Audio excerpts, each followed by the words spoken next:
temperatures are really going to warm up over the next couple of days. So full look at your forecast straight ahead. Right now on News Channel 6 at 5, a burned out home now being used as an illegal dumping ground. We ask Augusta leaders what's being done to clean it up. Plus, car break-ins escalating in one county. Now local officials say they know who those thieves might be. And helping students in South Carolina catch up. What lawmakers may do with a surplus in tax revenue as Your News at 5 starts now.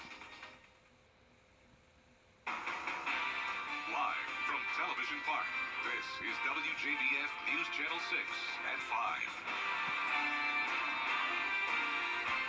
Welcome back, everyone. I'm Jenny Montgomery. I'm Brad Means. Thank you for staying with us. Coverage you can count on begins in Augusta, where neighbors are concerned about piles of trash and debris at an abandoned home. News Channel 6's Wjbf Jefferson is live at that home right now, and Wjbf neighbors say it's become an eyesore. Yeah, absolutely, Brad. Just take a look at this. You can just see mattresses, tires, couch cushions, just all kinds of trash and debris all over this area behind this abandoned house. And now neighbors are asking why this trash is still here and what's being done to get it cleaned up. It's outrageous. I mean, all that trash is outrageous and they should clean it up. Make somebody clean them up and keep their yard up, right? Neighbors reacting to this. Piles of trash and debris behind an abandoned home in the Harrisburg area. That's not good. It's been, 2 years now? I don't know exactly how, it needs to be taken down. It's an eyesore neighbors say they've been looking at for almost 2 years after a fire destroyed the property. And as a homeowner, when you come into your neighborhood and you see that and you see all that trash, how does that make you feel? It's bringing down the properties. Code enforcement says it's the responsibility of the homeowner to clean up their property, but city commissioners say finding the homeowner can be difficult. One of the issues that we have is that some of these properties are just not city property. And when the property is not city property, you have to go through the proper channels. You have to give the homeowner an opportunity, wherever they may be, to address the issue first. Recently, we took a walk through Harrisburg with District 1 Commissioner Jordan Johnson and saw the trash and debris on the property. Of course, we understand the effect that it has on the neighborhood, not only just the property values, but the morality, the public health of a neighborhood. He says fixing the problem means working with code enforcement and following the proper channels to hold the right people accountable. And I want folks to understand that it will take time, but we are dedicated to holding folks accountable for the slum conditions that they leave in our neighborhoods. If you see something like this in your area, you can call 311 to file a complaint. Reporting live in Harrisburg, Wjbf Jefferson, WJBF, News Channel 6. Augusta's mayor is running afoul. We're going to talk about that and I'll look ahead towards the forecast for the weekend already. All coming up in just a little bit, guys. New warnings about car break-ins in Columbia County. The sheriff's office tells us gang members are going into communities and checking for unlocked cars, and many of these suspects have been armed. News Channel 6's Chloe Salsameda now with what you can do to keep yourself and your neighborhood safe. These are photos of people attempting to break into cars in Columbia County. Some are masked, some are not. They're not smashing windows, they're simply checking if the door is left unlocked. But it's also something that is almost 100% avoidable if we simply lock our cars. The sheriff's office tells me gang members from Columbia, South Carolina are traveling to Columbia County to break into unlocked cars. They probably accounted for over 40 car break-ins. 40 break-ins in 2 weeks. They're looking for money, electronics, and guns. That's how gang members are getting their guns to go back and commit crimes elsewhere. They're also stealing some automobiles and using them in crime. And many of these suspects are armed. And they were actually seen holding a pistol in their hand at the time they were going through people's cars. So that presents a really serious problem for our residents. The sheriff's and district attorney's office are working with state and federal prosecutors in this investigation, but they need the community's help. If we dissuade them from entering, they'll stop coming back. If they come to our community and every car car they try to unlock is locked, they're going to move on. Let them go elsewhere. In Columbia County, Chloe Salsameda, WJBF, News Channel 6. Now, if you do see somebody going through your car, don't confront them. Call 911 and let the law take care of it. Also, try to keep your cars in well-lit areas to discourage people from coming up and checking those doors. The man charged in last week's shootout on Georgia Avenue in North Augusta is now facing 4 attempted murder charges. One of the shots, police say Thomas Arrington fired, hit North Augusta Public Safety Lieutenant Aaron Fittery. Arrington is also charged with reckless driving and hit and run. Investigators say he fled from a traffic stop before crashing his truck and coming to a stop. That's when they say he opened fire on them. Chief John Thomas says Lieutenant Fittery is doing well after being shot in the leg. Thomas told News Channel 6 he can walk, but he's sore and he's at home now.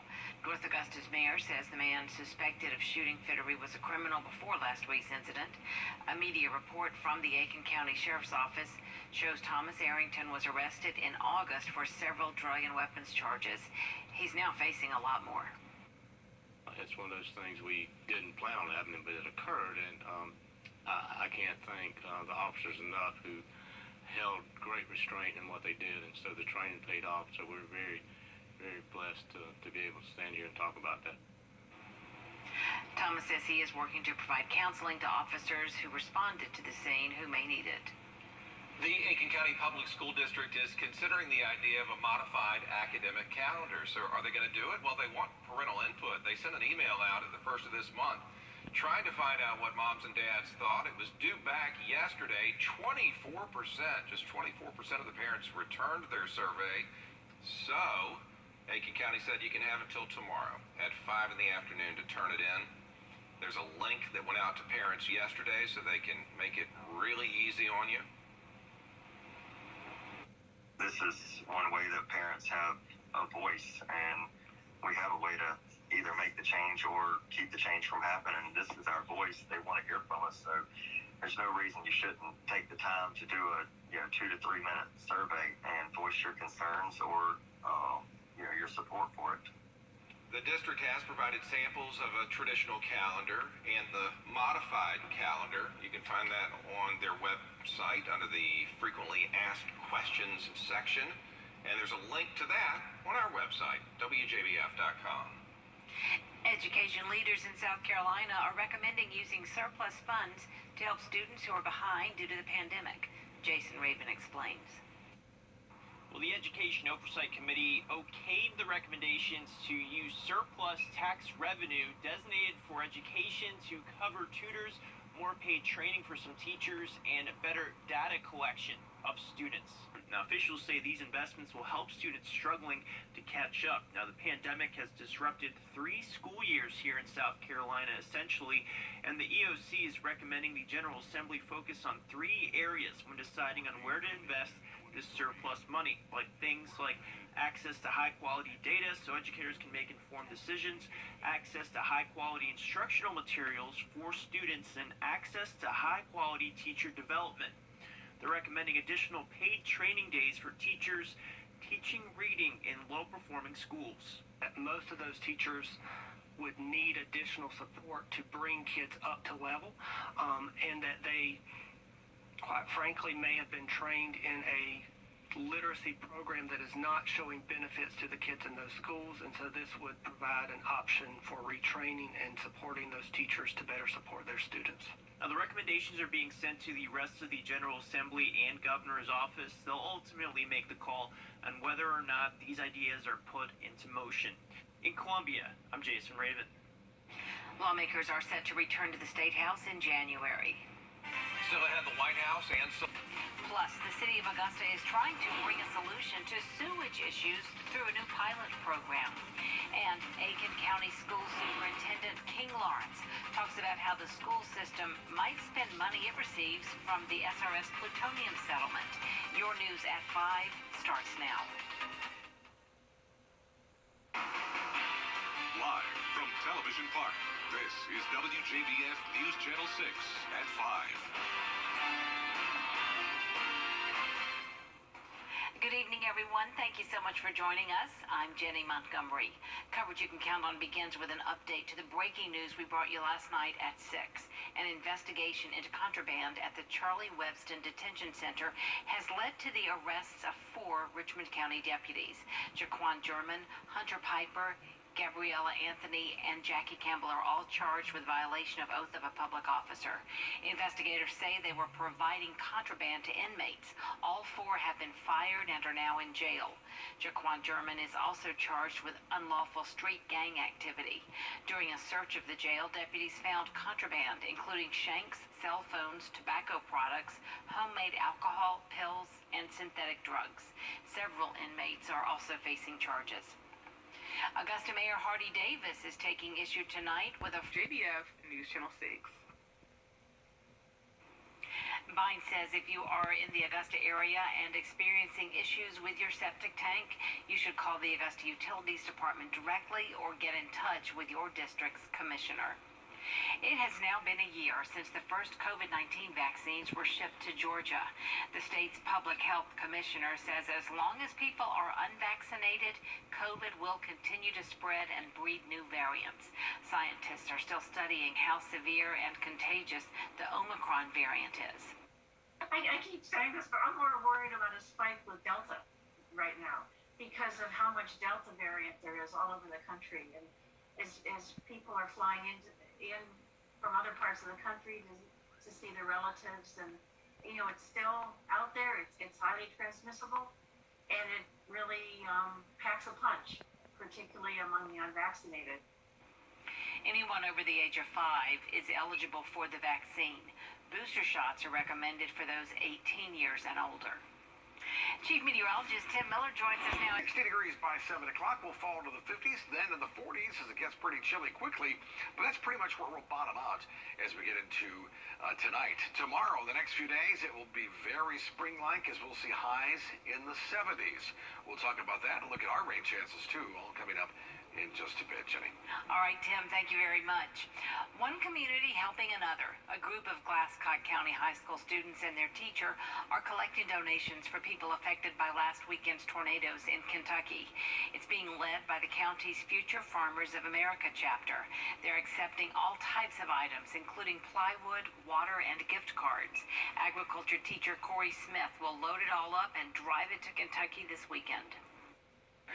The same way that if we had something happen here that we'd want help from outside, that it just really wanted to do something so that way we could help out those folks up there. If you want to donate, you can drop off goods at the agriculture shop at the Glasscock County Consolidated School. They're accepting them until 5 p.m. Friday. The need for basic necessities in those tornado-ravaged areas is overwhelming. Columbia County for Kentucky is a collaborative effort between several businesses, including RecTech, Springtime Water, and KMO. RecTech on Evans to Locks Road and KMO in downtown Augusta will be accepting items until Christmas Eve.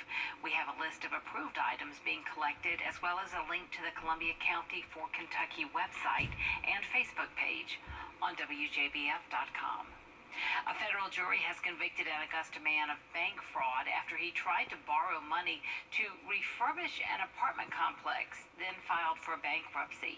Jerome Kagundu was convicted of using fraudulent bank statements to borrow nearly $3 million from a mortgage lender in March of 2019. They say he then filed a bankruptcy to avoid foreclosure and submitted another set of fake bank statements to conceal his fraud. He could face up to 30 years in prison. Tech is growing in Aiken County, and the school district is looking to keep up with the movement. Aiken Bureau Chief Sean Kabitstock explains. The building has stood the test of time. We're in a facility that's over 50 years old. But now, time is catching up with it. Technology changes, the needs of the community changes, the programs that we need to offer, all of those things change over time. Now a possible plan is underway. Aiken County Schools is looking to replace its current Career and Technology Center. Whether we are cooperating and collaborating with Aiken Technical College or not, we need a new Career and Technology Center. We need to have the state-of-the-art facilities, whether it's for cosmetology and barbering, or whether it's for welding and automotive technology, we need to be able to have a space that allows for the new technologies to be brought in and ensure that our students are prepared when they go into the workforce to not have to be retrained by their employer. $30 million for the construction will come from the federal government's plutonium settlement with the state. The new facility is planned to be built on Aiken Tech's campus. It will be a lease agreement without having to purchase the land from the college. All students within the district will be able to use the center. So, regardless to the collaboration, it's just time for a new facility to further prepare our students for global opportunities and post-secondary success. The project is now in the hands of the state legislature. School leaders hope movement on the new facility will happen early in the upcoming legislative session. Meanwhile, for the old facility, in Aiken County, I'm Aiken Bureau Chief Sean Cabbage-Stock, WJBF News Channel 6. South Carolina Department of Health is discussing suicide prevention after concerning numbers reported in 2020. The department said death from overdoses in South Carolina predicted to be up 50% from 2019. Because of those numbers, the Suicide Prevention Coalition is introducing a new plan for 2022.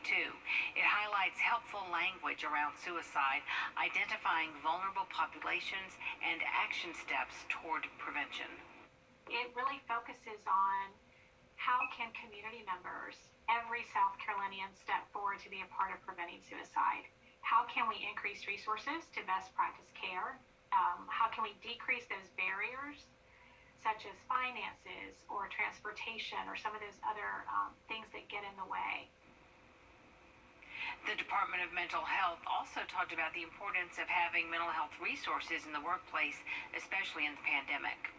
South Carolina Highway Patrol announcing that the Sober or Slammer campaign starts today. Multiple law enforcement agencies will work together to crack down on impaired drivers. Highway Patrol and local law enforcement will set up checkpoints throughout the state during this campaign. The top 3 reasons for accidents, according to Highway Patrol, are driving too fast for conditions, driving under the influence, and failure to yield. More than 20,000 people died in motor vehicle crashes in the first half of 2021. It's heartbreaking to go notify a family that they've lost their loved ones in a highway collision. And we call them collisions, not accidents, because almost all of them are preventable. If people would just slow down, if people would just wear a seatbelt, if people would not drive after becoming intoxicated, then we could save many more lives. Over 1,000 lives in South Carolina lost is way too many. Highway Patrol sharing a few tips to stay safe, suggesting that you use an Uber or Lyft or just designate a sober driver. Still to come, Georgia Senator Raphael Warnock